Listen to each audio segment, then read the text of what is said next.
L'avantage, en fait, quand t'as un genre binaire, c'est que t'as toujours des exemples de ce à quoi tu dois ressembler. Quand t'es une personne non binaire et une personne à genre, tu regardes autour de toi et tu sais pas ce qui te représente. Et du coup, tu sais pas quel passing est valide ou pas. Spoiler alert, tous les passings sont valides.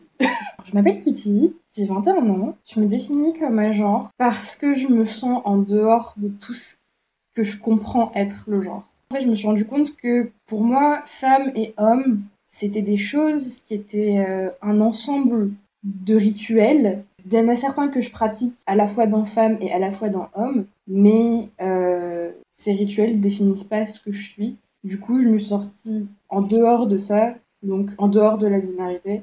Je sais pas si les gens reconnaissent que ce que je mets dans mon passing, c'est que je me sens un genre.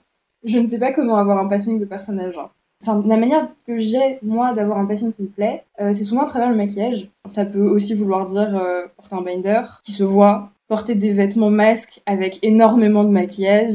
Je sais pas si j'ai besoin d'avoir un passing de personnage genre.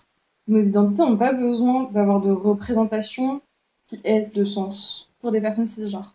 Je pense que la manière dont je deal avec mon passing, c'est de me regarder et de me dire est-ce que tu te plais? Est-ce que t'as l'impression que ce à quoi tu ressembles, c'est ce que tu es? Et si je me réponds oui, ça veut dire que ça marche. Si je devais donner un conseil à une personne qui galère avec l'expression de son genre, tu ne dois de passing à personne, tu ne dois ressembler à rien de spécifique d'autre que ce qui te plaît.